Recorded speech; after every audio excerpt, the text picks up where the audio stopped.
Mi vida, construida con tanto esfuerzo, estaba a punto de ser arrancada por las manos más inesperadas, las de mi propio hijo y su esposa. A mis 68 años, creía conocerlos, pero un presentimiento me salvó. Instalé unas cámaras de seguridad, y lo que descubrí me heló la sangre. Escucha cómo la traición más cruel fue desenmascarada por el ojo invisible de mi hogar. Quédate hasta el final y comparte tu opinión. ¿Hasta dónde serías capaz de llegar por tus seres queridos? A mis 68 años, la vida me había enseñado más lecciones de las que jamás pensé que necesitaría. Fui maestra durante 40 de ellos, moldeando mentes jóvenes con paciencia y una férrea convicción en la honestidad. Mi hogar, esa casa de paredes ocres y jardín frondoso, no era solo un techo, era el epicentro de mis recuerdos. Cada grieta y cada rayón, una cicatriz de una vida bien vivida. Primero, con mi amado esposo, luego como viuda, criando sola a mi Mateo. Era mi refugio, mi legado, mi alma palpable, mi espíritu, forjado en la resiliencia, se negaba a marchitarse con la edad. Mateo, mi único hijo, y su esposa Isabel, eran, o al menos así lo creía, las personas más cercanas a mí. Parecían el epítome de la pareja cariñosa y atenta. Siempre una llamada, una visita, una mano para ayudar con las compras. Pero debajo de esa superficie pulcra, una sombra sutil, casi imperceptible al principio, comenzó a extenderse. Una ambición que no les conocía empezó a teñir sus miradas, una avidez silenciosa que, como un escalofrío, me recorría la espalda en momentos inoportunos. El origen de mi presentimiento fue una acumulación de detalles insignificantes al principio, pero que con el tiempo formaron un patrón inquietante. Pequeños cambios en el hogar, un libro fuera de lugar, un cajón que recordaba haber cerrado y ahora estaba entreabierto, una ligera alteración en el orden de mis papeles. Luego, las preguntas. Demasiadas preguntas sobre mis finanzas, sobre el testamento que había redactado años atrás, sobre si todavía tenía ahorros significativos o si la casa estaba pagada por completo. Al principio, las atribuía a la preocupación de un hijo y una nuera por mi bienestar. Pero la repetición, la insistencia, el tono subyacente de esas conversaciones comenzaron a generar una desconfianza que me corroía. No era miedo a un ladrón de fuera, era una inquietud mucho más profunda, un escalofrío que venía del corazón de mi propio hogar. Fue entonces cuando, impulsada por una intuición que no podía ignorar, tomé una decisión inusual para una mujer de mi edad. Necesitaba ver, necesitaba saber. Llamé a un técnico, un joven discreto que había reparado mi televisor en varias ocasiones, y le pedí que instalara un sistema de cámaras de seguridad. No buscaba proteger mis bienes de extraños. Mis miedos no acechaban en la oscuridad de la noche, sino a plena luz del día, sentados a mi mesa. El ojo invisible que ahora vigilaba cada rincón de mi casa no estaba allí para cazar intrusos, sino para desenmascarar la verdad de los míos. La idea me entristecía, me dolía en el alma, pero la necesidad de saber era más fuerte que cualquier otra emoción. Estaba a punto de descubrir que mi corazonada era mucho más que una simple intuición. Era un grito de alerta vital. Los días se extendieron ante mí como una tela de araña invisible, cada hora tejida con la ansiedad de una observación silenciosa. Desde la pequeña pantalla en mi estudio, una ventana a mi propia casa que ahora se sentía como un escenario, miraba. Observaba cada paso de Mateo e Isabel, cada gesto, cada expresión. Al principio, la rutina diaria se desplegaba con la normalidad aparente que siempre habían cultivado. El desayuno, las charlas banales sobre el día, las despedidas con un beso apresurado. Mi corazón, cargado de una pesadez que no había conocido en años, buscaba desesperadamente una explicación inocente para mi presentimiento. ¿Y si era solo mi vejez, la soledad, la imaginación de una mente demasiado activa? Pero la normalidad, como una fina capa de escarcha, comenzó a resquebrajarse.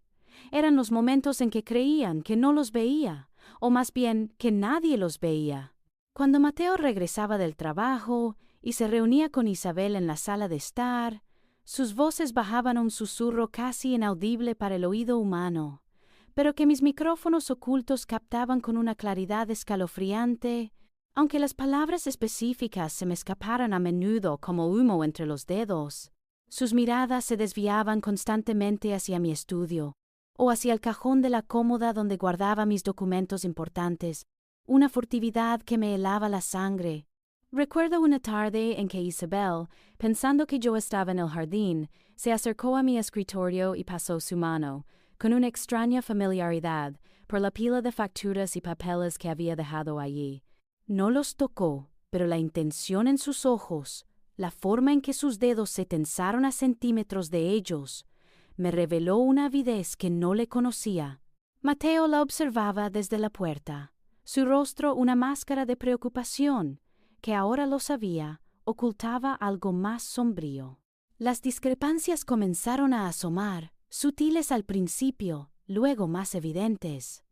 Isabel, que siempre había sido un libro abierto en cuanto a sus finanzas, empezó a contar historias que no cuadraban. Hablaba de una oportunidad de negocio increíble que requeriría una inversión inicial, pero luego no mostraba ningún progreso ni beneficio. Mencionaba nuevos ingresos que no se reflejaban en ningún cambio en su estilo de vida, o gastos inexplicables que atribuía a cosas vagas. Las cosas están un poco difíciles, Mercedes, me decía con una sonrisa forzada, mientras al día siguiente compraba un vestido nuevo que claramente no era difícil de conseguir. Como maestra siempre había valorado la lógica y la coherencia, y las incoherencias en las historias de Isabel eran como disonancias en una melodía que conocía de memoria. Mi mente se debatía en una tormenta interna. Una parte de mí, la madre que había entregado todo por Mateo, se aferraba a la idea de que todo era un malentendido, que mis cámaras estaban distorsionando la realidad, que la edad me estaba jugando una mala pasada. ¿Estaré imaginando cosas? ¿La soledad me está volviendo paranoica? Me preguntaba en la oscuridad de mi estudio, con la luz azul de la pantalla iluminando mi rostro envejecido. No podía ser mi Mateo, el niño al que le leía cuentos, el joven al que le enseñé el valor de la honestidad y el respeto. La idea de que mi propio hijo pudiera estar involucrado en algo tan nefasto era un dolor mucho más punzante que cualquier enfermedad física. Pero la otra parte de mí, la maestra observadora y la mujer de instintos afilados, sabía que había una verdad oculta, una grieta que se abría en la fachada de amor filial que me habían mostrado durante tanto tiempo. La quietud de mi hogar se había convertido en una trampa de sospechas, y yo, en el corazón de ella, sentía la primera fisura profunda en el cimiento de mi confianza.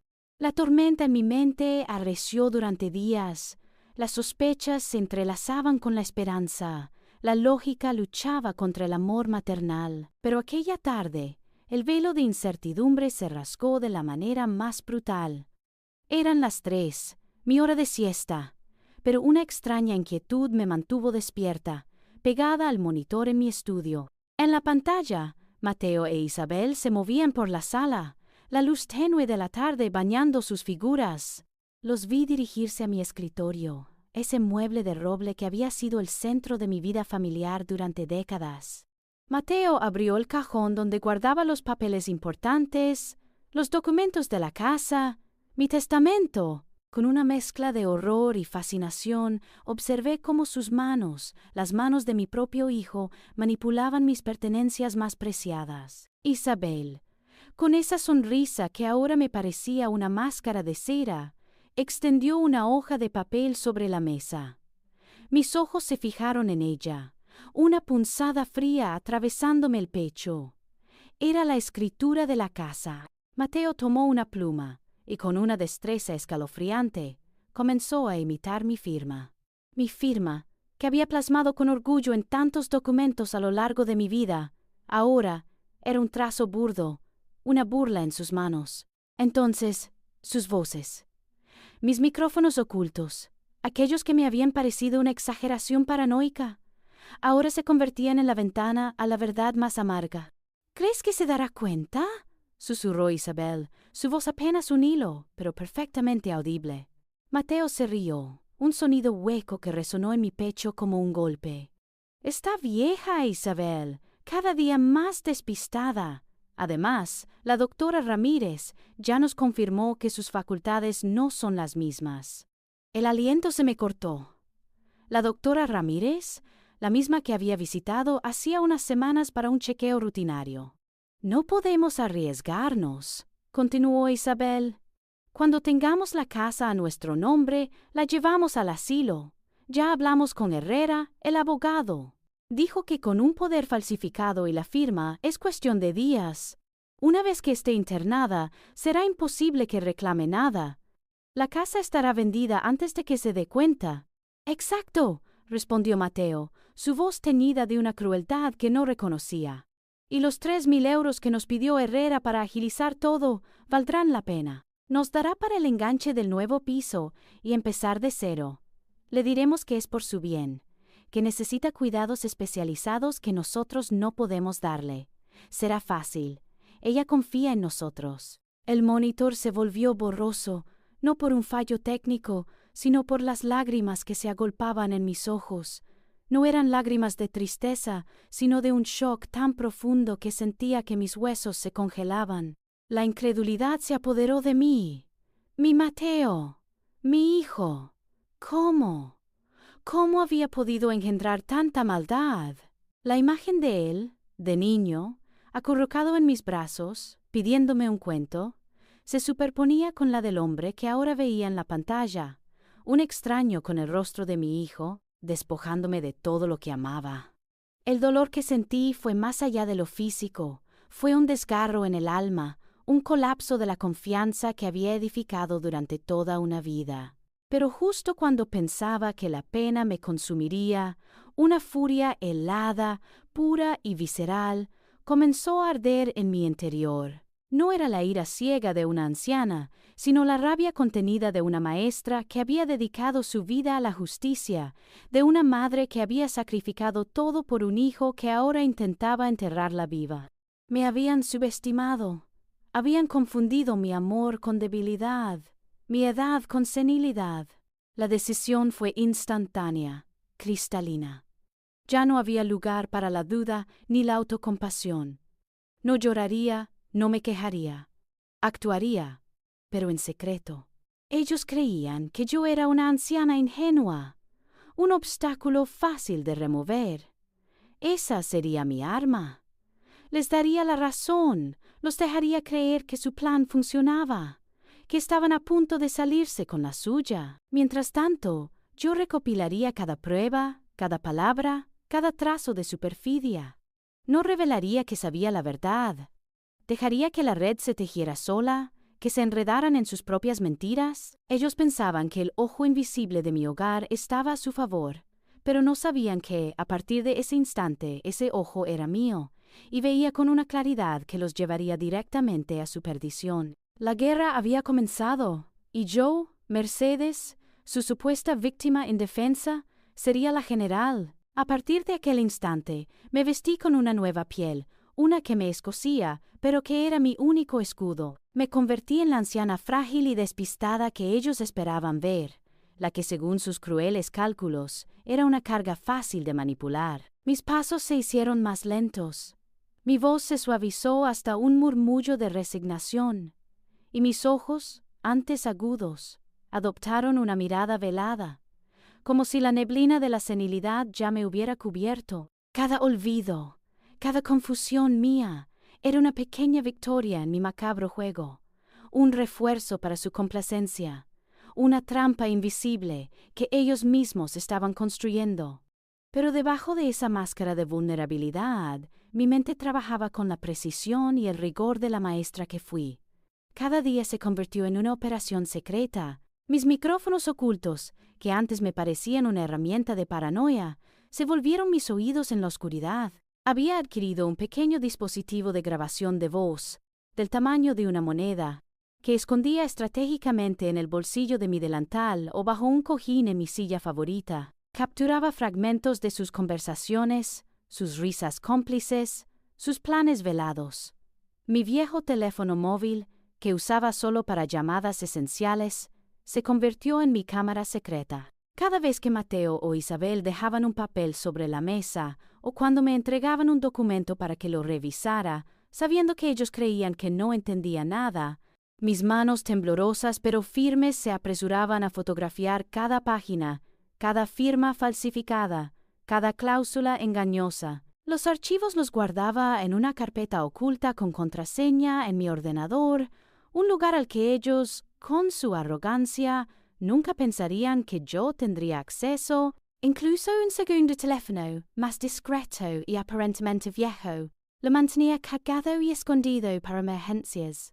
Cada foto, cada grabación, era un ladrillo más en el muro de evidencia que levantaba contra ellos. La carga emocional de esa doble vida era un peso asfixiante. Ver sus caras, escuchar sus voces y saber la verdad detrás de cada sonrisa forzada y cada abrazo vacío era una puñalada constante en el corazón de madre que aún sentía por Mateo. Por las mañanas, me despertaba con un nudo en el estómago, sabiendo que tenía que enfrentar otra jornada de actuación, otra jornada de ver a mi propio hijo y a mi nuera como los lobos que realmente eran. La soledad de mi secreto era abrumadora. No podía compartir mi tormento con nadie. No podía buscar consuelo. Cada te quiero, mamá, de Mateo se sentía como una burla cruel. Cada gesto de Isabel, una farsa repugnante. El miedo constante a ser descubierta era un compañero silencioso. Un tropiezo, una palabra equivocada, un gesto involuntario, y todo mi plan se desmoronaría, dejándome a su merced. En esos momentos, la duda se cernía como una sombra. ¿Estaba haciendo lo correcto? ¿Valía la pena este dolor insoportable? Pero luego, en la quietud de la noche, cuando el mundo dormía y solo yo velaba, los recuerdos volvían. Veía las manos de mi difunto esposo y las mías trabajando codo a codo para construir esta casa, ladrillo a ladrillo, sueño a sueño. Recordaba las noches en vela con Mateo enfermo, los sacrificios para que tuviera lo mejor, las incontables horas enseñándole la importancia de la honestidad y el respeto. Esta casa no solo eran paredes y techos, era el ancla de mi vida, el testimonio de mi esfuerzo, el legado que había construido con amor. No era solo una propiedad, era mi dignidad. Y no iba a permitir que la arrancaran de mí con mentiras y traición. Esa determinación, forjada en el dolor de la traición y el fuego de la justicia, era lo que alimentaba mi espíritu, lo que me daba la fuerza para seguir adelante. Un día más, una prueba más. La supuesta anciana frágil que veían se había convertido en una guerrera silenciosa, lista para la batalla final. Los días siguientes vieron a Mateo y Isabel intensificar sus esfuerzos. Con una frecuencia alarmante, comenzaron a aparecer con más y más papeles. No eran los documentos que yo había visto a Mateo falsificar, la escritura de la casa, sino otros, con encabezados oficiales, logos que parecían legítimos, y sellos que supuestamente eran de notarios o administraciones. Mamá, solo necesitamos su firma aquí para que podamos arreglar sus impuestos, decía Mateo con una sonrisa tranquilizadora que ahora me revolvía el estómago. Isabel, con su voz dulce y persuasiva, añadía: sí, o para la renovación de su seguro médico. Son solo trámites burocráticos, querida Mercedes, para que usted no tenga que preocuparse por nada. Pero mis ojos, aunque fingían estar nublados por la vejez, leían la letra pequeña. Había cláusulas sobre cesión de derechos, poderes notariales amplios, consentimientos para gestiones administrativas que sonaban inocentes, pero que podían abrir la puerta a un sinfín de abusos. Comencé a sospechar que el abogado Herrera, a quien Mateo había mencionado, era el cerebro detrás de la complejidad de estos documentos, diseñados para confundir y entrampar. Cada documento era una batalla interna. Ellos me tendían la pluma, sus ojos expectantes, su paciencia finita. Yo, con un temblor fingido en la mano, la tomaba. A veces, hacía ver que mi vista me fallaba, pidiendo que me señalaran exactamente dónde firmar, comprando segundos preciosos. En esos instantes, mi mano rápida se movía. no para firmar con mi verdadera rúbrica, sino para dejar una marca imprecisa, un garabato que a simple vista podría parecer mi firma, pero que legalmente sería nulo. Una línea fuera del renglón, una inicial apenas esbozada, o incluso, en un acto de osadía, usaba un bolígrafo que había vaciado sutilmente de tinta la noche anterior. Ellos, en su arrogancia, apenas verificaban.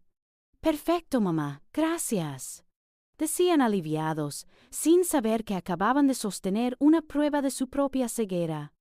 Antes de firmar, o incluso después, con el pretexto de ir al baño o buscar mis gafas, me escabullía. Mi viejo móvil El Escondido se activaba en un instante.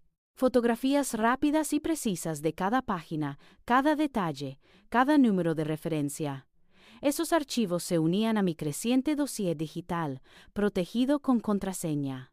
Mi búsqueda de asesoramiento legal preliminar fue sutil y discreta. Utilicé el segundo teléfono, escondiéndome en el lavadero, para hacer búsquedas anónimas en Internet sobre derechos de ancianos y fraudes inmobiliarios, familiarizándome con los términos y las trampas comunes. Incluso, logré hacer una llamada muy breve a un servicio de asesoramiento legal gratuito, presentándome como una amiga preocupada por un caso hipotético para entender los términos más comunes y cómo se podían anular documentos firmados bajo coacción o engaño. La voz al otro lado, aunque impersonal, fue un pequeño faro de esperanza. Los documentos eran laberintos legales, páginas y páginas de jerga, frases interminables, referencias a leyes que no entendía. Ellos lo explicaban con una prisa estudiada, usando un lenguaje técnico que me abrumaba, mientras yo fingía una expresión de pura confusión. «Es para su propio bien, mamá. Simplifica las cosas. Menos dolores de cabeza para usted», decía Mateo, como si estuviera hablándole a una niña pequeña. «Queremos asegurarnos de que todo esté en orden por si le pasa algo», añadía Isabel, con una hipocresía que me hacía querer gritar. Me resistía a preguntar demasiado, para no levantar sospechas, pero cada palabra, cada párrafo, era analizado por mi mente aguda. Aunque no fuera abogada, mi experiencia como maestra me había enseñado a detectar patrones, a buscar las inconsistencias, a entender la intención detrás de las palabras. Y la intención aquí era clara: despojarme. La tensión era palpable en mi cuerpo, aunque intentaba mantener la compostura. Cada vez que ellos se acercaban con un nuevo papel, sentía un nudo en el estómago. Mi corazón latía con fuerza contra mis costillas. Era un baile macabro, una ópera silenciosa de traición y resistencia. Sabía lo que representaban esos papeles. No eran simples trámites. Eran los grilletes que querían ponerme, las cadenas que me llevarían a ese asilo, los cimientos de su nueva vida construida sobre las ruinas de la mía. Eran la venta de mis recuerdos, la anulación de mi existencia. Pero al mismo tiempo, cada firma falsa, cada foto furtiva, cada llamada de investigación, era un pequeño acto de rebelión, una gota más de veneno en su propia trampa. No era solo por la casa, no era solo por el dinero, era por mi dignidad, por el legado de mi esposo, por la maestra que había creído en la justicia. Me aferraba a la idea de que cada trazo insignificante que dejaba en esos papeles era, en realidad, un golpe en mi martillo de justicia. La batalla aún estaba lejos de terminar, pero yo estaba armándome, pieza por pieza, en el silencio de mi propio hogar. El aire de mi casa, que antes era mi santuario, comenzó a sentirse denso, cargado de una toxicidad que no era visible, pero que mi alma percibía con dolor. Mis esfuerzos por actuar como la anciana despistada, por firmar con torpeza sus documentos, no pasaron desapercibidos del todo. O, al menos, ellos interpretaban mi lentitud y mis preguntas como signos de una mente que se deterioraba, y no como la astucia de quien se defendía. Así el gaslighting comenzó, como una niebla que buscaba ahogar mi razón. «Mamá, ¿estás segura de que puso las gafas aquí?», Mateo me preguntaba, señalando un lugar donde yo sabía con certeza que no las había dejado. «Yo creo que usted las dejó en la cocina, pero ahora insiste en que estaban en el estudio. Ya se le olvida dónde deja las cosas, ¿verdad?». Su tono era dulce, preocupado, pero sus ojos bailaban con una malicia apenas contenida. Isabel secundaba, con un suspiro que sonaba a resignación. Sí, Mercedes, como aquella vez que pensó que Mateo había movido sus papeles y luego estaban justo donde los había dejado. A veces la memoria nos juega malas pasadas, sobre todo a nuestra edad.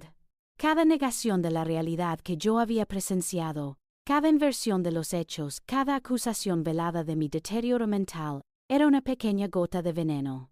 Yo recordaba cosas con perfecta claridad. La conversación crucial sobre la falsificación de mi firma, los detalles escalofriantes de su plan para venderme y enviarme a un asilo. Mis grabaciones y fotografías eran la prueba irrefutable de que no estaba imaginando nada. Pero sus palabras, repetidas una y otra vez con una convicción tan falsa como su amor, comenzaron a horadar mi armadura. ¿Será que realmente estoy perdiendo la cabeza? Me preguntaba en la soledad de mi estudio, con la luz azul del monitor como mi único ancla a la cordura. La imagen de la maestra en mí, precisa y lógica, luchaba ferozmente contra la sombra de la anciana senil que ellos pintaban con tanta crueldad. Hubo momentos en que su manipulación era tan sutil, tan constante, que mi propia realidad parecía distorsionarse. Por ejemplo, Mateo me recordaba que yo había prometido darles una suma de dinero para un negocio que nunca existió. O Isabel insistía en que habíamos tenido una conversación sobre la necesidad inminente de vender la casa, una conversación que jamás ocurrió. Cuando yo lo negaba, ellos respondían con miradas de lástima y preocupación forzada, como si yo fuera la que no podía distinguir la verdad de la fantasía. «Ay, mamá, no se preocupe, es normal que olvide algunas cosas», decía Mateo. Mientras su expresión, ahora descifrada por mí, me decía: «Sabemos lo que haces, y te vamos a hacer dudar de ti misma hasta que te rompas». El colmo llegó con la propuesta abierta, una mañana, mientras tomábamos el café. «Mamá, hemos estado muy preocupados por usted», empezó Mateo, su voz rebosante de falsa inquietud. «Últimamente está muy distraída. Y esas ideas sobre que Isabel y yo, sobre la casa. Creemos que sería bueno que la viera un especialista, solo para asegurarnos de que todo está bien, de que su mente está tan lúcida como siempre». Isabel asintió con una seriedad fingida, apretando mi mano con una frialdad que me caló hasta los huesos. «La doctora Ramírez nos dijo que una evaluación neurológica sería una buena idea. Es solo por su bien, Mercedes. Queremos que esté tranquila y segura». «Una evaluación mental». La frase resonó en mi cabeza como una sentencia. Sabía lo que eso significaba. Si lograban que un médico me declarara incapacitada o mentalmente inestable, todos mis esfuerzos serían en vano. Mi testimonio sería desacreditado, mis pruebas consideradas el delirio de una anciana paranoica. El pánico me invadió por un momento. ¿Cómo podía luchar contra una verdad que ellos querían reescribir con el aval de la medicina, una autoridad tan temida y respetada? Pero el fuego de la determinación, aunque momentáneamente eclipsado por la duda y la vulnerabilidad, no se había extinguido.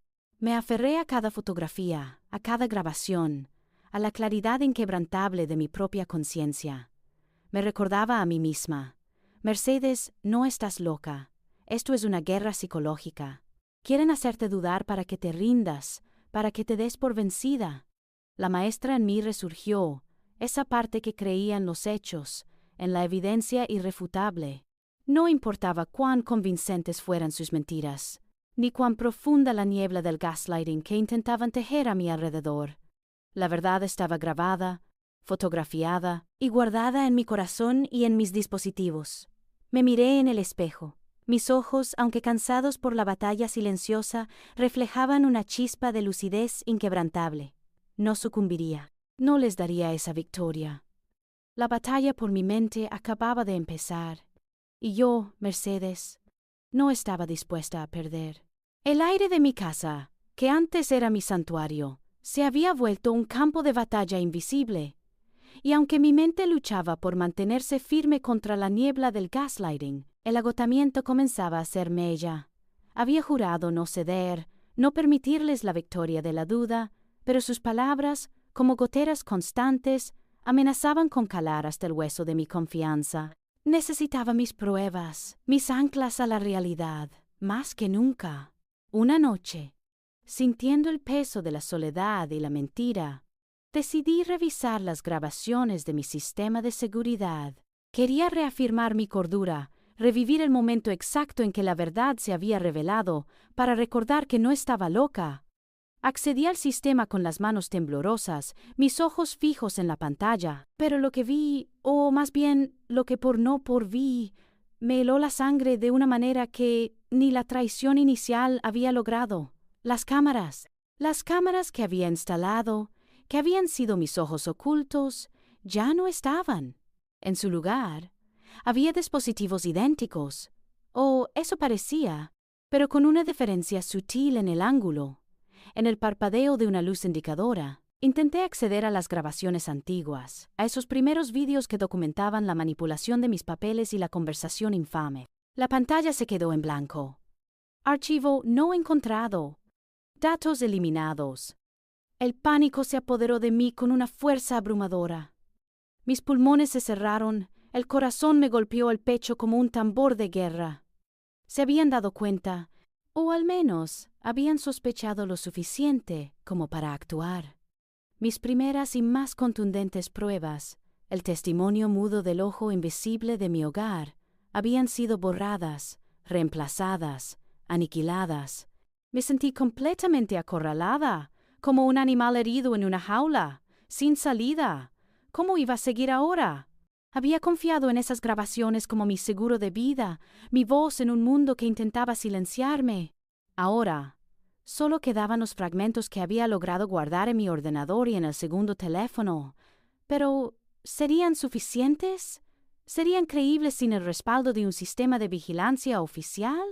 La desesperación me invadió, un frío que iba más allá de mi cuerpo, calándome hasta el alma. Al día siguiente, la petición de ir a la doctora Ramírez, que antes había sido una sugerencia velada, se convirtió en una exigencia. «Mamá, ya hemos pedido la cita».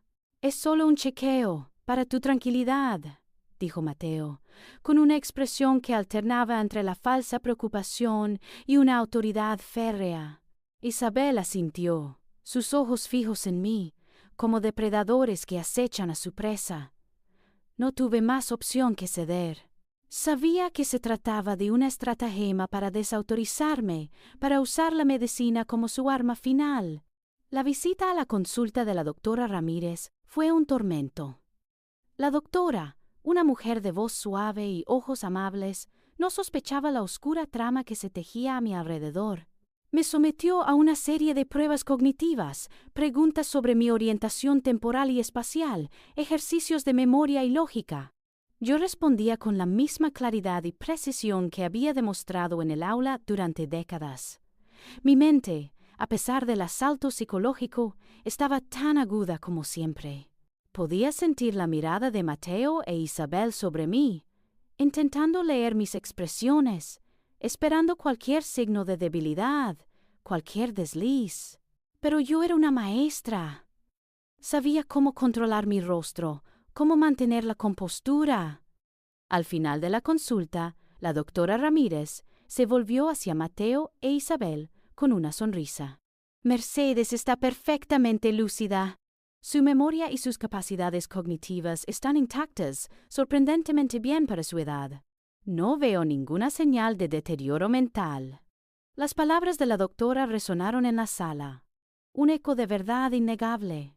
La expresión de Mateo e Isabel se endureció, una máscara de decepción y sorpresa que no pudieron ocultar por completo. Aunque la doctora Ramírez no lo sabía, sus palabras pronunciadas con autoridad médica se habían convertido en una pieza clave de mi defensa, un escudo inesperado contra la farsa que querían montar. Me había salvado, sin saberlo, de la acusación más temida. Salimos de la consulta en un silencio tenso. Ellos estaban visiblemente frustrados, su plan había chocado con la realidad. Yo, por mi parte, sentía una mezcla extraña de alivio y una urgencia renovada. La soledad de mi lucha era insoportable. Había logrado mantener mi cordura, había salvado mis pruebas más valiosas, las guardadas en mi ordenador y segundo teléfono de la eliminación, y la doctora Ramírez había testificado a mi favor sin saberlo. Pero no podía seguir sola. Estaba claro que Mateo e Isabel eran peligrosos, implacables. Necesitaba aliados, voces que hablaran por mí, manos que me ayudaran a tejer la red de la justicia. La confirmación de mi lucidez me dio la fuerza para dejar de dudar y empezar a buscar. La batalla interna había terminado. Era hora de llevar la guerra al mundo exterior. Una noche, mientras me encontraba en mi estudio intentando organizar los pocos retazos de evidencia que había logrado salvar, esas fotografías borrosas y fragmentos de audio casi inaudibles, Mateo e Isabel estaban en la sala. La casa estaba sumida en una quietud engañosa, pero de repente la voz de Mateo resonó, inusualmente alta, cargada de una emoción que captó mi atención de inmediato. No era un grito, sino un tono eufórico, casi triunfal, que quebró el silencio. Mis oídos, ya agudizados por semanas de vigilancia y desconfianza, se tensaron y pude distinguir claramente que estaba hablando por teléfono.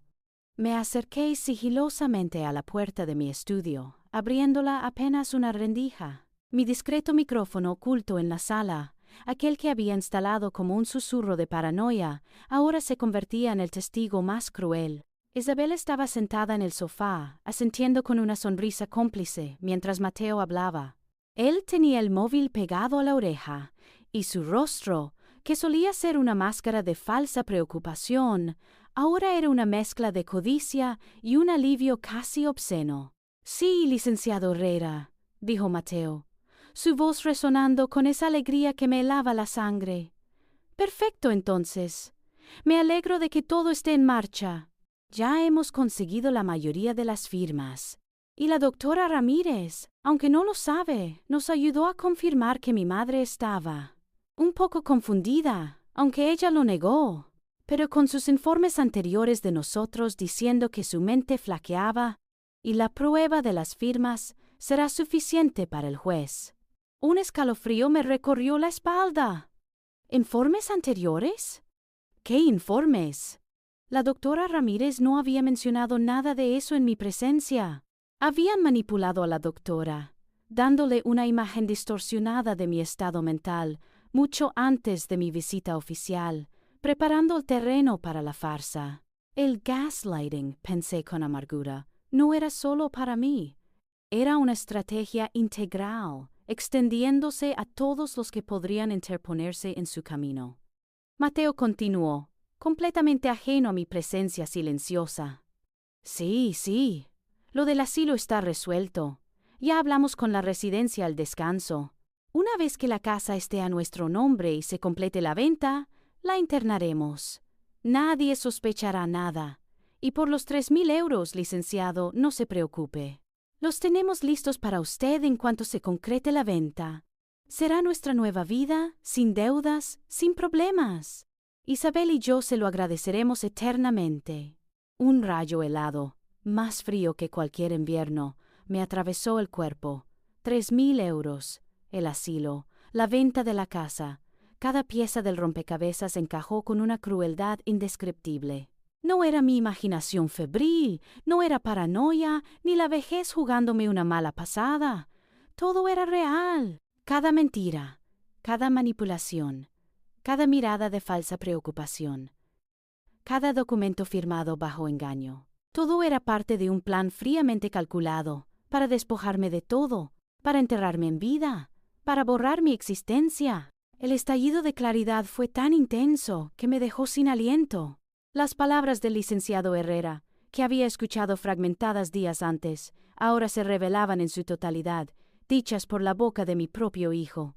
Él no solo me estaba robando mi casa, mi legado, mi futuro, estaba vendiendo mi paz, mi dignidad, mi existencia por 3.000 euros y una supuesta nueva vida. La decepción y el dolor fueron abrumadores, un desgarro en lo más profundo de mi ser, pero por encima de ellos, como un volcán que erupciona, surgió una determinación férrea, inquebrantable. La duda se desvaneció por completo. se rompió en 1000 pedazos como un espejo, revelando la verdad más cruda y dolorosa. No estaba loca. Siempre había tenido razón. Ese fue el final de la incertidumbre, el fin de la batalla interna que me había carcomido. Mi mente estaba clara, mi propósito definido. A partir de ese instante, la actuación de la anciana despistada se convertiría en mi mejor arma. Ya no había vacilación, solo una fría resolución. La tristeza dio paso a una voluntad implacable de justicia. Mateo e Isabel se habían declarado culpables ante mis propios oídos, sin saberlo. Ahora yo les daría la batalla que merecían. No solo recuperaría lo que era mío, sino que los desenmascararía y les haría pagar por su traición. El juego había cambiado. Ya no era la víctima indefensa, sino la cazadora astuta. Y mi presa, aunque creyera lo contrario, estaba a punto de caer en la trampa que yo misma, con la ayuda de mis nuevos aliados, estaba a punto de cerrar. La acción decisiva había comenzado. El estallido de claridad y la furia helada que me había invadido me impidieron dormir. Mi mente, que había luchado contra la niebla de la duda, ahora era un torbellino de decisiones. Sabía que no podía perder ni un segundo. Lo primero era asegurar mi testimonio, mi voz, mi razón. La doctora Ramírez. Ella había sido, sin saberlo, mi primera aliada, mi escudo involuntario contra la farsa de Mateo e Isabel. Al amanecer, antes de que Mateo e Isabel se despertaran, marqué su número con una mano que, aunque temblaba de la urgencia, ya no lo hacía por miedo. Doctora Ramírez, comencé, mi voz firme a pesar del nudo en mi garganta. Soy Mercedes. Necesito hablar con usted de la manera más urgente y confidencial. No puedo explicarlo por teléfono, pero mi vida, mi dignidad, dependen de ello. Su voz, que recordaba con amabilidad, sonó sorprendida, pero accedió a verme a primera hora, antes de sus citas. En su consulta, con la puerta bien cerrada, derramé la verdad. Le conté todo: las cámaras, las grabaciones borradas, los documentos falsificados, el plan para el asilo, la llamada de Mateo al licenciado Herrera, los 3,000 euros. Ella me escuchó con una seriedad creciente, sus ojos amables transformándose en un pozo de preocupación. Al principio, vi una chispa de incredulidad, pero a medida que le mostraba las fotografías de los documentos, las fechas que no cuadraban y los fragmentos de audio de sus risas cómplices, los pocos que había logrado salvar de la purga de las cámaras, su rostro se compuso en una mueca de horror y entendimiento. «Mercedes», dijo finalmente, su voz suave pero cargada de convicción, «usted no está senil. Usted es una mujer fuerte y perspicaz. Me siento manipulada por sus informes previos. Me aseguraré de emitirle un certificado oficial de su plena capacidad mental y cognitiva y de que mi testimonio esté a su disposición para cualquier proceso legal. Esto es un abuso atroz». Las palabras de la doctora Ramírez fueron como un bálsamo para mi alma, un reconocimiento público de mi cordura que me devolvió la fuerza que necesitaba para seguir. Con el certificado de la doctora Ramírez, mi siguiente paso fue encontrar a alguien que pudiera ver, escuchar y documentar lo que yo ya no podía: un detective. Recordé una búsqueda anónima en Internet que había hecho meses atrás sobre fraudes familiares.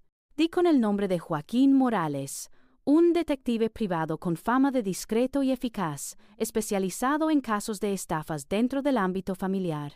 Lo llamé desde el segundo teléfono, el que ellos no conocían, y concerté una reunión en un café alejado de mi barrio. Joaquín Morales era un hombre de mediana edad, con una mirada sagaz y un aire de calma que infundía confianza. Le expliqué mi situación, el laberinto de traición y manipulación en el que me encontraba. Le mostré el certificado de la doctora, las fotos de los documentos y los audios fragmentados. Él escuchó atentamente, sin interrumpir, haciendo anotaciones meticulosas en una pequeña libreta. «Señora Mercedes», dijo con voz grave, «este es un caso de manual de abuso a personas mayores, con gaslighting y fraude. Es cruel, pero no es inusual. Podemos conseguir las pruebas que necesita. Mi trabajo es invisible, pero mis resultados son irrefutables. El alivio me inundó al sentir que no estaba sola, que había alguien con la experiencia y las herramientas para luchar por mí. Le di todos los detalles que pude recordar sobre el licenciado Herrera, las fechas de los documentos y las sospechas sobre sus movimientos financieros. La pieza final del rompecabezas, la más importante, era la legal. Necesitaba una abogada, una guerrera que conociera las leyes y pudiera traducir mi verdad en argumentos irrefutables ante la justicia. Joaquín Morales me recomendó a la licenciada Vega, una abogada reconocida por su ética y su formidable habilidad en casos de protección de personas mayores. Mi primera cita con ella fue en su despacho, un lugar sobrio y profesional que contrastaba con el caos de mi vida. La licenciada Vega era una mujer joven, pero con una presencia imponente. Sus ojos, inteligentes y penetrantes, me transmitieron una profunda empatía mientras yo relataba mi historia, esta vez con la tranquilidad de tener ya 2 aliados de mi lado. Le entregué el certificado de la doctora Ramírez, las pruebas de Joaquín Morales y mi propio dossier digital, que contenía cada foto, cada nota que había recopilado en secreto. Ella examinó todo con una atención minuciosa, su ceño fruncido mientras leía la letra pequeña de los documentos que Mateo e Isabel me habían hecho firmar. «Mercedes», dijo, levantando la vista, su voz clara y autoritaria. «Lo que le están haciendo es un delito grave. Estamos hablando de falsificación de documentos, fraude y abuso de confianza. No solo recuperaremos su casa, sino que haremos que paguen por cada gota de dolor que le han infligido. Tendrá que ser paciente y seguir actuando, pero esta vez, bajo nuestra dirección, tenemos un caso sólido. Ya no está sola». Sentir su determinación fue como si un peso de años se me cayera de encima. Así, en cuestión de un par de días, un equipo insólito se formó en la sombra. Yo, la supuesta anciana frágil, la doctora Ramírez, con su autoridad médica, Joaquín Morales, el ojo invisible de la justicia, y la licenciada Vega, la voz legal que lucharía por mí. El plan de contraataque comenzó a tomar forma. Consistiría en seguir recopilando pruebas irrefutables, esta vez con el apoyo profesional y técnico, provocando a Mateo e Isabel para que se desenmascararan, mientras la abogada preparaba el arsenal legal. La batalla por mi casa, por mi dignidad, había dejado de ser una lucha solitaria de una madre traicionada para convertirse en una operación meticulosamente planeada, donde la astucia de una anciana y la pericia de sus nuevos aliados se unirían para cerrar la red de la justicia sobre aquellos que me habían subestimado. Ellos creían que estaban a punto de salirse con la suya, pero no sabían que, en el silencio de mi hogar, una nueva guerra, con reglas que ellos no conocían, acababa de declararse. La sensación de tener aliados, de no estar sola en esta guerra invisible, me infundió una energía que creí haber perdido. La licenciada Vega me había dado instrucciones precisas, y Joaquín Morales, el detective, se puso en acción de inmediato. Poco después de nuestra reunión, Joaquín, con la discreción de una sombra, se presentó en mi casa bajo el pretexto de ser un técnico de seguridad que la administración había enviado para una revisión de rutina. Mateo e Isabel, con su complacencia habitual y su desprecio por los detalles que no les afectaban directamente, apenas prestaron atención. Estaban demasiado ocupados en sus propios planes. Joaquín se movió por la casa con una eficiencia silenciosa. Inspeccionó los rincones donde yo sabía que las viejas cámaras habían estado y donde ahora solo quedaban sus reemplazos falsos. Con una destreza que me dejó asombrada, y bajo el pretexto de actualizar el sistema de seguridad, instaló nuevas cámaras, esta vez verdaderamente ocultas, en lugares estratégicos, en la lámpara del salón, dentro de un portarretratos en mi estudio, e incluso en la cocina, disimuladas tan perfectamente que ni el ojo más entrenado las detectaría. Los micrófonos, aún más pequeños, fueron ingeniosamente colocados en las bases de los floreros, bajo la mesa del comedor y en las patas del sofá. Era una red que cubría cada metro cuadrado de la casa, una tela de araña tecnológica que, esta vez, yo controlaba. Verlo trabajar, sentir el sigilo de su operación, me dio una esperanza tangible. Mi hogar, profanado por la traición, ahora se estaba convirtiendo, de nuevo, en mi fortaleza, mi observatorio de la verdad. Bajo la guía meticulosa de la licenciada Vega, comencé la fase más delicada del plan, provocar. Ella me explicó que no necesitábamos una confesión directa y escandalosa. Todavía no, sino más bien una serie de admisiones indirectas, de detalles que, combinados con las pruebas ya recolectadas, cerrarían el cerco. Cada conversación se convirtió en un guión cuidadosamente ensayado en mi mente. La abogada me instruyó sobre cómo hacer preguntas aparentemente inocentes, cómo usar el lenguaje corporal para invitarlos a la complacencia, cómo guiar la conversación hacia sus planes sin levantar sospechas. Mateo, hijo, estaba pensando. Le dije una tarde, mientras tomábamos el té en el jardín, un lugar que ellos solían evitar para sus negocios. El otro día hablaban de vender la casa. ¿Es que ya no les gusta vivir aquí? ¿Necesitan un lugar más grande? Él me miró, con esa sonrisa forzada que también conocía. No, mamá, para nada. Es solo que, usted sabe, la casa es muy grande para usted sola. Y nosotros, bueno, hemos estado pensando en el futuro. Queremos lo mejor para usted. Isabel añadió rápidamente.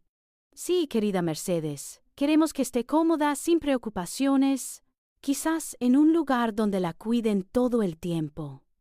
Mis ojos, fijados en los suyos, fingían confusión, pero mi mente registraba cada palabra, cada vacilación, cada cambio en sus miradas.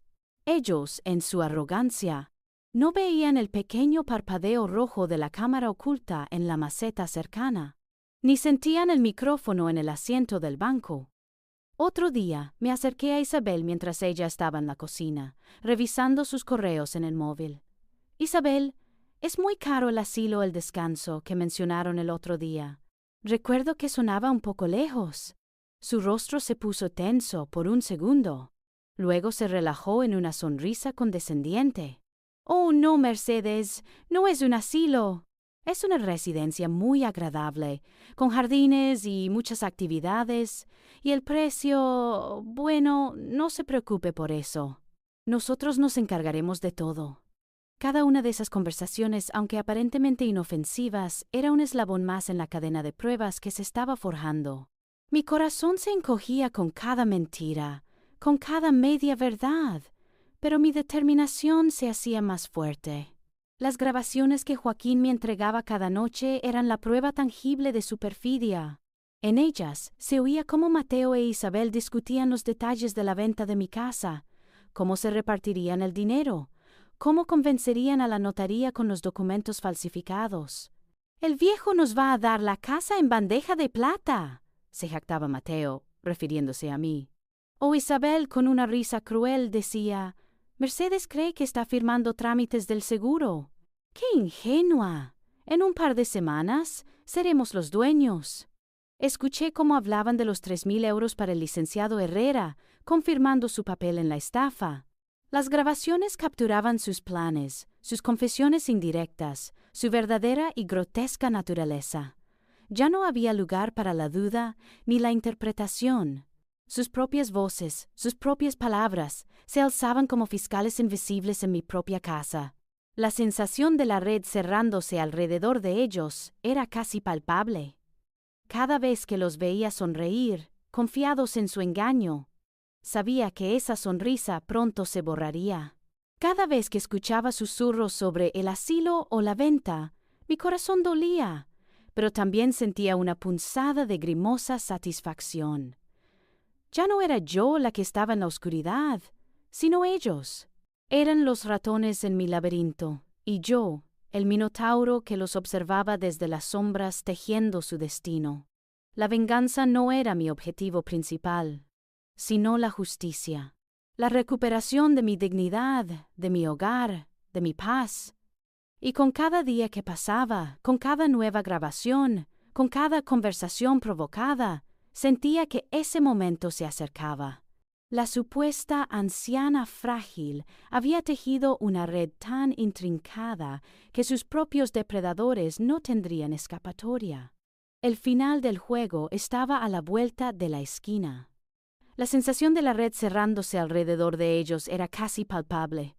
Cada vez que los veía sonreír, confiados en su engaño, sabía que esa sonrisa pronto se borraría. Cada vez que escuchaba susurros sobre el asilo o la venta, mi corazón dolía, pero también sentía una punzada de grimosa satisfacción. Ya no era yo la que estaba en la oscuridad, sino ellos. Eran los ratones en mi laberinto, y yo, el minotauro que los observaba desde las sombras tejiendo su destino. La venganza no era mi objetivo principal, sino la justicia, la recuperación de mi dignidad, de mi hogar, de mi paz. Y con cada día que pasaba, con cada nueva grabación, con cada conversación provocada, sentía que ese momento se acercaba. La supuesta anciana frágil había tejido una red tan intrincada que sus propios depredadores no tendrían escapatoria. El final del juego estaba a la vuelta de la esquina, con el plan ultimado y el nerviosismo de los últimos días convertido en una fría determinación. Organicé la cena familiar. La excusa era simple. Quería hablar sobre el futuro de la casa y, por supuesto, mi bienestar. Elegí el sábado por la noche. Compré los ingredientes favoritos de Mateo. Preparé una de mis recetas más elaboradas. El estofado de ternera que le recordaba a su infancia. El comedor, con su larga mesa de madera pulida, fue decorado con mis mejores manteles y un centro de flores frescas. Todo parecía una escena idílica, la estampa perfecta de una matriarca cuidando de su familia. Pero para mí, cada detalle, el brillo de los cubiertos, el aroma de la comida, la tenue luz de las velas, era una parte de la atmósfera que contrastaría brutalmente con la oscuridad de sus planes, un escenario para la última y decisiva representación. Cuando Mateo e Isabel llegaron, lo hicieron con su habitual máscara de afecto. Mateo me abrazó, un gesto que ahora sentía como un puñal helado. «Mamá, qué bien huele todo. No tenías que molestarte tanto», dijo, su voz rebosante de falsa alegría. Isabel, con una sonrisa que no le llegaba a los ojos, me tendió una pequeña botella de vino. «Sabemos que este es su favorito, querida Mercedes». Los observé, se sentían victoriosos. Creían que la casa era ya suya, que yo estaba a un paso de ser internada, una anciana dócil a su merced. La tensión, aunque invisible para ellos, era palpable en el aire, como la carga estática antes de una tormenta. Sus miradas se cruzaban con pequeños destellos de complicidad, de confianza mutua en su engaño. Se sentaron a la mesa, ajenos a los ojos y oídos ocultos que el detective Morales había dispuesto con tanta precisión. Un diminuto micrófono en el jarrón de flores, una cámara disimulada en el reloj de pared. Durante los primeros minutos, la conversación fue trivial, anécdotas del día, comentarios sobre el tiempo. Yo, con mi papel de anciana encantadora y ligeramente despistada, les sonreía y asentía, sirviendo generosamente la comida, instándolos a que comieran más. Esperé el momento adecuado, el instante en que su complacencia estuviera en su punto más alto, para introducir la primera de mis preguntas directas. «Hijos», comencé, mi voz suave, casi susurrante, mientras dejaba mi tenedor sobre el plato. Estaba pensando en la casa. Ustedes saben, es muy grande para mí sola. Y ya no tengo la misma energía. Mateo, recuerdo que el otro día mencionaste algo sobre venderla, ¿verdad? Para mi bienestar, dijiste. El tenedor de Mateo se detuvo a mitad de camino hacia su boca. Isabel, que estaba a punto de beber de su copa, la bajó lentamente, el cristal emitiendo un tintineo sutil. Sus sonrisas, antes tan amplias, comenzaron a tensarse en los bordes. Se miraron el uno al otro, un intercambio rápido y apenas perceptible. El ambiente se volvió pesado. El aroma del estofado se mezcló con un nuevo olor a nerviosismo. Mateo carraspeó, intentando recuperar la compostura. «Ah, sí, mamá. Bueno, es solo una idea, por supuesto. Es que pensamos que sería lo mejor para usted. Así podría tener un piso más pequeño, más manejable y el dinero restante para sus gastos. Su voz sonó un poco más alta de lo necesario y pude ver cómo su mano, debajo de la mesa, apretaba el muslo de Isabel. «Ya veo», dije, asintiendo lentamente, mis ojos fijos en él, fingiendo una profunda reflexión. «¿Y la residencia, el descanso que mencionaron, es un buen lugar? ¿Es cara?» Recuerdo que Isabel dijo que no me preocupara por el precio, pero soy una mujer a la que le gusta tener sus cuentas claras, ¿saben? La inocencia en mi voz era mi mejor arma, una daga silenciosa que apuñalaba su fachada. Esta vez fue Isabel quien respondió, su voz un hilo más fino, con un matiz de impaciencia apenas disimulada. «Mercedes, ya le dijimos que es una excelente residencia. Y no es un asilo, por favor. Es un lugar donde tendrá todos los cuidados que necesita, con profesionales. Nosotros nos encargaríamos de los pagos, claro. Por eso, la venta de la casa es crucial». Las palabras crucial salieron con una urgencia que no pudieron contener. Mateo le lanzó una mirada de advertencia, como si le dijera que no se excediera. «Entiendo. Entiendo», repetí, dejando que el silencio incómodo se extendiera por unos segundos. Podía sentir la tensión en la mesa, el crujido de su confianza bajo la presión de mis preguntas. Ya no se sentían tan victoriosos. Sus miradas nerviosas ahora se dirigían a mí, intentando descifrar mi expresión, buscando algún indicio de mi senilidad o de mi astucia. Pero mi rostro era una máscara impenetrable. «Y sobre los papeles», continué, con un tono aún más suave, casi como si estuviera recordando algo insignificante. «Esos que me hicieron firmar para los impuestos o el seguro. Había algunos sobre cesión de derechos, ¿verdad? No los entendí del todo, son tan complicados. Pero confié en ustedes, como siempre». Fue el golpe final para su complacencia. Mateo empalideció. Isabel, con los labios apretados, apenas pudo sostener mi mirada. El aire en el comedor se hizo espeso con su nerviosismo. Se dieron cuenta de que algo andaba mal, de que mis olvidos y mi confusión eran una fachada. Pero era demasiado tarde. La conversación, grabada y filmada en cada detalle, era ahora parte de la evidencia que cerraría el círculo sobre ellos. Los primeros signos de pánico comenzaron a aflorar en sus ojos, mientras yo, la supuesta anciana frágil, los observaba con la fría calma de quien sabe que la verdad, por fin, está a punto de salir a la luz. Los primeros signos de pánico comenzaron a aflorar en sus ojos, mientras yo, la supuesta anciana frágil, los observaba con la fría calma de quien sabe que la verdad, por fin, está a punto de salir a la luz. Mateo, con el rostro pálido, intentó una última y desesperada defensa. «Mamá, no hay nada malo. Esos papeles eran para su propia protección, para asegurar su futuro. No entienda mal las cosas, por favor». Su voz, que antes sonaba a falsa preocupación, ahora era un balbuceo ansioso. Isabel, por su parte, se cruzó de brazos, su mirada de repente esquiva, evitando la mía. El silencio se hizo ensordecedor, roto solo por el latido furioso de mi propio corazón. «¿Mi propia protección?», repliqué, manteniendo mi voz suave pero con un filo apenas perceptible. «Mateo, hijo, ¿crees que llevar a tu madre a un asilo, vender la casa donde vivió toda su vida y falsificar su firma es protegerla? ¿Es eso lo que te enseñé sobre el amor y el respeto?» Mi mirada no se desvió de la suya, y vi cómo sus ojos se abrían un poco más, revelando una chispa de miedo y quizás una efímera punzada de culpa. «Recuerdo, Mateo, que en esa llamada con el licenciado Herrera mencionaste 3.000 euros por agilizar los trámites. ¿Esa era también mi protección?» Esa fue la estocada final.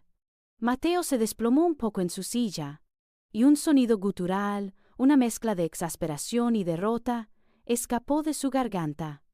«Mamá, por favor, no es lo que parece. Las cosas están difíciles, teníamos deudas.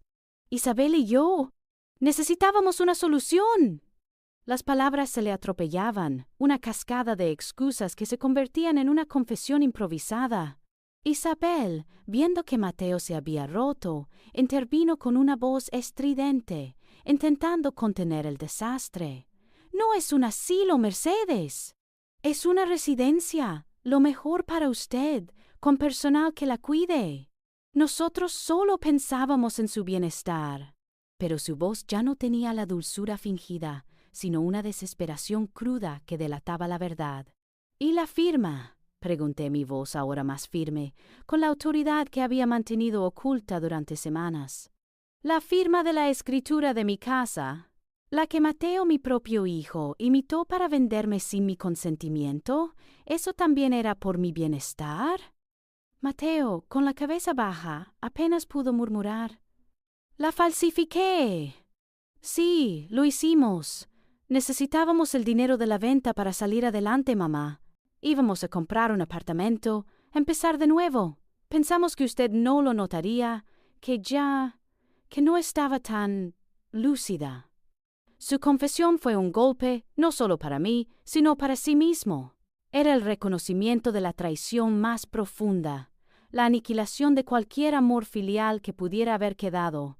Las lágrimas de Isabel empezaron a brotar, no de arrepentimiento, sino de rabia por haber sido descubierta.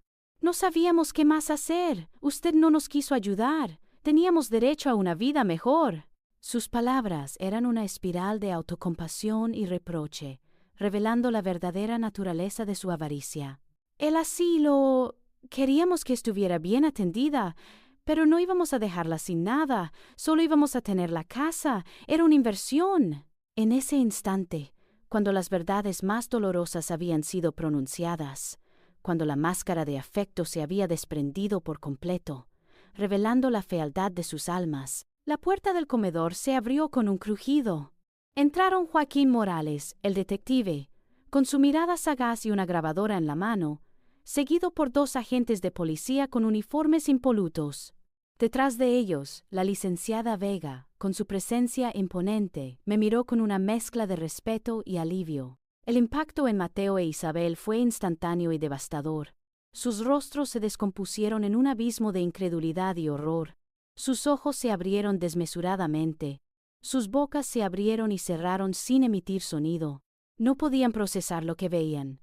El asombro, el pánico y la traición se reflejaban en sus ojos mientras comprendían que habían caído en su propia trampa. «Mateo y Isabel», dijo la licenciada Vega, su voz clara y autoritaria, «quedan arrestados por cargos de falsificación de documentos, fraude y abuso a persona mayor. Tienen derecho a guardar silencio.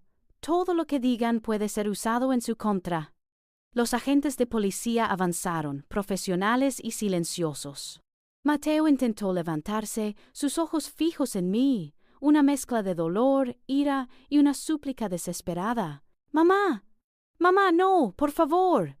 Pero mi mirada era inquebrantable. Ya no había lugar para súplicas, ni para el hijo que una vez conocí. Isabel soltó un grito ahogado y se aferró al brazo de Mateo, con el rostro cubierto de lágrimas. Cuando los agentes pusieron las esposas a Mateo y lo guiaron hacia la puerta, nuestros ojos se encontraron por última vez. En los suyos vi la traición convertida en su propia ruina, el amor filial pisoteado por la avaricia. En los míos no había triunfo, solo un dolor inmenso, un vacío desgarrador. No era la satisfacción de la victoria, sino la profunda decepción de una madre que había visto a su propio hijo transformarse en un extraño, en un depredador. Mis ojos, ya no velados por la senilidad fingida, se encontraron con los suyos. No había odio, solo una profunda, dolorosa decepción. El velo había caído, y la verdad, cruda y brutal, había desgarrado no solo el engaño, sino también el último hilo de esperanza que aún me unía a ellos. La cena familiar había terminado, pero la justicia apenas comenzaba. El eco de las esposas y los pasos que se alejaban se disipó lentamente, dejando un vacío ensordecedor en el comedor. Ya no había rastro de la farsa de la cena familiar, solo el aroma persistente del estofado y el amargo sabor de la verdad. La licenciada Vega se acercó a mí, colocando una mano firme y reconfortante sobre mi hombro. «Ya ha terminado la parte más difícil, Mercedes», dijo con una voz suave, pero llena de autoridad. «Ahora que la justicia siga su curso». Detrás de ella, Joaquín Morales asintió, su mirada seria. Mis ojos se posaron en la silla vacía donde Mateo se había sentado, y un suspiro pesado, liberador y a la vez doloroso, escapó de mi pecho. Los días siguientes se convirtieron en un torbellino de trámites legales, declaraciones y reuniones en el despacho de la licenciada Vega. El sistema judicial, lento e implacable, comenzó a girar sus engranajes.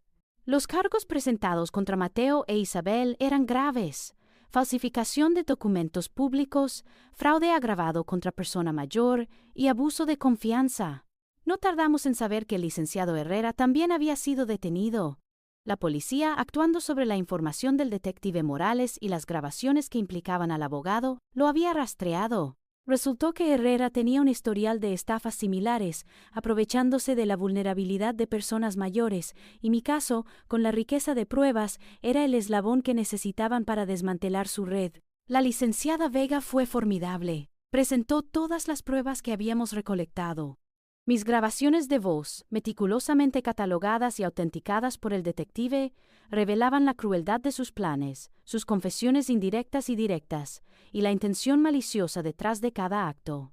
Las fotografías de los documentos fraudulentos y mi firma falsificada, comparadas con mi rúbrica real por peritos calígrafos, eran irrefutables. El certificado de la doctora Ramírez, confirmando mi lucidez mental, aniquiló su estrategia de gaslighting. Además, las grabaciones secretas de la cena, capturadas por las cámaras y micrófonos ocultos de Joaquín, eran la joya de la corona, una confesión dramática y completa que los incriminaba sin lugar a dudas. El detective también aportó pruebas adicionales contra Herrera, conectándolo con otras víctimas y con la falsificación sistemática de documentos para ventas de propiedades. Mateo e Isabel, conscientes de la abrumadora evidencia en su contra, no tuvieron más remedio que aceptar un acuerdo de culpabilidad para evitar un juicio público y sentencias más largas. Las consecuencias fueron contundentes. Fueron condenados a penas de prisión suspendidas, condicionadas a la devolución inmediata de cualquier propiedad o beneficio obtenido fraudulentamente, y a participar en programas de rehabilitación para abordar su avaricia y la manipulación. Lo más importante para mi tranquilidad, se dictó una orden de alejamiento. No podrían acercarse a mí ni a mi propiedad en un radio de 500 metros, y perderían todo derecho a herencia.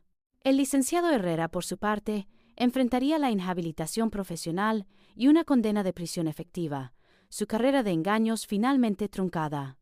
La recuperación de mi casa, mi santuario, fue el pilar central de la resolución. La licenciada Vega trabajó incansablemente para anular todas las transacciones fraudulentas que habían intentado llevar a cabo. La escritura de la casa, mancillada por la falsificación, fue restaurada a mi nombre. Cada documento que me habían hecho firmar, cada intento de cesión de derechos, fue declarado nulo y sin efecto. Mi hogar, el epicentro de mis recuerdos y mi legado, regresó a mí en su totalidad, no como una propiedad, sino como la recuperación de mi dignidad y mi derecho a vivir en paz. El proceso había sido agotador, emocional y físicamente. Ver a mi hijo y a mi nuera frente a la justicia, escuchar sus súplicas y sus débiles intentos de justificación, me llenó de una tristeza que convivía con el alivio. No había alegría en su caída, solo la amarga constatación de que la sangre no siempre era más espesa que el agua, ni más fuerte que la ambición desmedida. Pero la justicia, aunque dolorosa, se había hecho. Mi hogar era mío de nuevo, y con él la promesa de un futuro donde la verdad y la paz finalmente podrían florecer sin sombras. El eco de las esposas y los pasos que se alejaban se disipó lentamente, dejando un vacío ensordecedor en el comedor. Ya no había rastro de la farsa de la cena familiar, solo el aroma persistente del estofado y el amargo sabor de la verdad. La licenciada Vega se acercó a mí, colocando una mano firme y reconfortante sobre mi hombro. Ya ha terminado la parte más difícil, Mercedes, dijo con una voz suave pero llena de autoridad. Ahora, que la justicia siga su curso. Detrás de ella, Joaquín Morales asintió.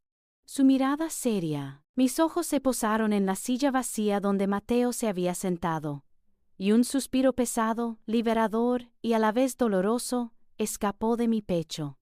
Los días siguientes a la sentencia fueron un lento y deliberado regreso a la paz.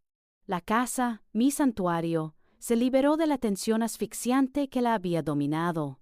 El silencio ya no era el cómplice de las sombras, sino una bendición, un espacio para el descanso de mi mente y mi espíritu.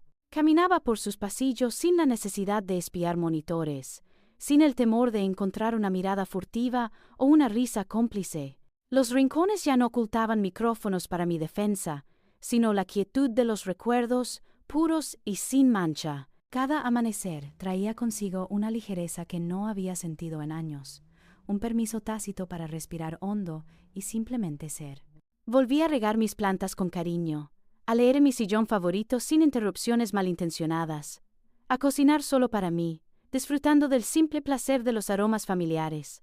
Mi hogar era mío de nuevo, en cada sentido de la palabra, pero la paz, aunque palpable, no significaba la ausencia de dolor. La herida de la traición era profunda, una cicatriz que llevaría siempre. El proceso de curación emocional fue un camino largo y sinuoso. Por las noches, a menudo me encontraba reviviendo la llamada de Mateo al abogado Herrera. Sus palabras frías sobre el asilo, la venta de mi vida por 3.000 euros. La imagen de sus rostros, desfigurados por la avaricia en aquella cena, se incrustaba en mi memoria. Eran pesadillas de los lobos que habían habitado mi propio hogar, con el rostro de mi hijo. No podía borrar el hecho de que había sido mi propio Mateo quien intentó destruirme.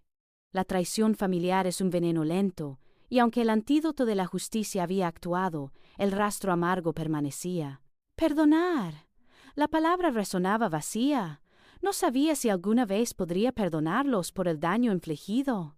Quizás perdonar no significaba olvidar o absolver, sino simplemente dejar ir el control que el rencor y la ira ejercían sobre mí.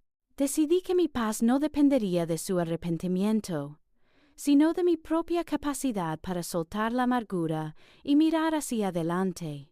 No era un perdón para ellos, sino una liberación para mí. Mientras el dolor se transformaba lentamente en una resiliencia aún más profunda, mi mente, la de la maestra, comenzó a buscar un nuevo propósito. No solo quería sanar, quería que mi experiencia sirviera para algo. Sabía que no era la única víctima de tales abusos. Había innumerables Mercedes en el mundo, ancianas y ancianos vulnerables, silenciados por el miedo y la manipulación de quienes debían protegerlos. Mi lucha, mi victoria, podía ser un faro de esperanza para otros. Fue así como la licenciada Vega me sugirió un grupo de apoyo para personas mayores que habían sido víctimas de abuso o fraude. Al principio, dudé.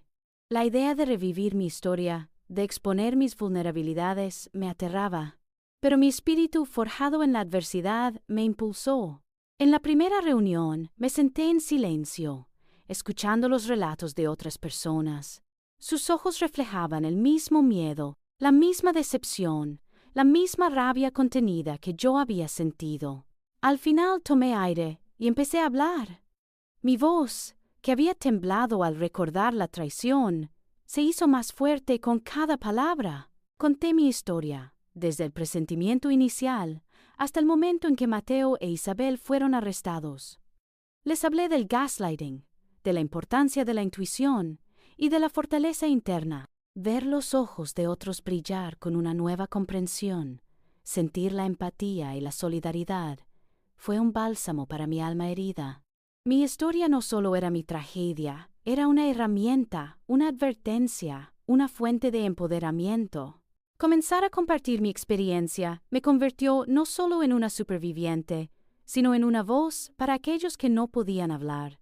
Me di cuenta de que mi sanación no era un acto solitario, sino un puente hacia la sanación de otros. Mi nueva vida, este nuevo amanecer, no se trataría solo de recuperar la paz en mi hogar, sino de llevar esa paz y esa justicia, a quienes, como yo, habían sido traicionados por aquellos a quienes más amaban. Mi nueva vida, este nuevo amanecer, no se trataría solo de recuperar la paz en mi hogar, sino de llevar esa paz y esa justicia a quienes, como yo, habían sido traicionados por aquellos a quienes más amaban. Lo que comenzó como una terapia personal en un grupo de apoyo se transformó rápidamente en algo más grande, un llamado, casi una segunda vocación. Mi historia, contada con la voz pausada de una maestra y la autoridad de una superviviente, resonó profundamente entre los asistentes. Eran ancianos con miradas cansadas, algunos con el miedo aún fresco en sus ojos, otros con cicatrices visibles de la manipulación. Al principio, compartir mis vulnerabilidades era agotador, pero cada vez que veía una chispa de reconocimiento, de esperanza, encenderse en los ojos de alguien, sentía que mi dolor no había sido en vano. La licenciada Vega, con su visión aguda, me animó a llevar mi testimonio más allá. Mercedes, me dijo un día, usted tiene una voz, necesita ser escuchada. Y así, la maestra que había educado a generaciones en el aula se convirtió en una defensora activa de los derechos de las personas mayores. Empecé a dar charlas, primero en centros comunitarios pequeños, luego en eventos más grandes organizados por asociaciones de protección al adulto mayor. Mi jardín, antes mi refugio de soledad, se llenó de vida cuando la prensa local y nacional se interesó por mi caso, transformándome en un rostro visible de la lucha contra el abuso y el fraude. Participé en campañas de concientización, en la creación de folletos informativos, en la promoción de leyes que ofrecieran mayor protección. Hablaba de la importancia de la intuición, de esa pequeña voz interior que me había salvado. No descuiden su presentimiento, les decía. Esa pequeña inquietud es, a menudo, su primer y mejor guardián. Les instaba a no subestimar su propia fortaleza interna, a recordar la resiliencia que habían acumulado a lo largo de los años. Nuestra edad no es una debilidad, es sabiduría, proclamaba, y la dignidad no se negocia, se defiende con uñas y dientes. Cada aplauso, cada abrazo de gratitud era un bálsamo para el alma y una confirmación de que mi camino era el correcto. Mi concepto de familia también sufrió una profunda metamorfosis. La sangre, los lazos biológicos, que una vez consideré inquebrantables, se habían roto de la manera más cruel. Pero en su lugar surgió una nueva familia, forjada en el respeto, la empatía y la solidaridad. La doctora Ramírez, el detective Joaquín Morales y la licenciada Vega no eran solo mis aliados. Se habían convertido en mis amigos, personas en quienes podía confiar plenamente. Los rostros de los ancianos en mis charlas, sus historias, sus lágrimas y sus sonrisas también se convirtieron en parte de mi gran familia. Comprendí que la verdadera familia no siempre está definida por el parentesco, sino por los lazos invisibles de apoyo incondicional y amor genuino. Aquellos que me habían traicionado por avaricia, aunque llevaran mi sangre, ya no eran parte de mi corazón. Mi corazón ahora era mucho más grande, abierto a la nobleza de espíritus afines. Aún en los momentos más oscuros de mi lucha, cuando la desesperación y la duda me acechaban, siempre hubo un hilo de esperanza. La esperanza de que la verdad saldría a la luz, de que la justicia prevalecería. Y así fue. Mi historia, aunque marcada por la traición, es también un testamento a la capacidad humana de resistir, de renacer de las cenizas. Es una reflexión sobre la justicia, no como un acto de venganza, sino como la restauración del equilibrio, la afirmación de que hay consecuencias para quienes se aprovechan de la vulnerabilidad ajena. Aprendí que la fe en la justicia no es ingenua, sino una fuerza motriz. Ahora, sentada en mi jardín, bajo la sombra del viejo limonero que ha sido testigo de tantas vidas, siento una paz profunda. He recuperado mi hogar, mi dignidad y, lo más importante, mi voz. Mi legado no serán solo las paredes de esta casa, sino el mensaje de que la edad no es sinónimo de fragilidad, sino de sabiduría. No dejes que nadie, ni siquiera aquellos a quienes amas, te despoje de tu valor. Escucha esa voz interior, busca ayuda, no te calles. Tu historia es tu poder. Y recuerda, incluso en la sombra más profunda, siempre hay una chispa de esperanza esperando ser encendida. No estás solo. Lucha por tu dignidad. Lucha por tu verdad. ¿Qué harías tú si tuvieras que luchar por lo que es tuyo? Te invito a reflexionar y compartir tu opinión.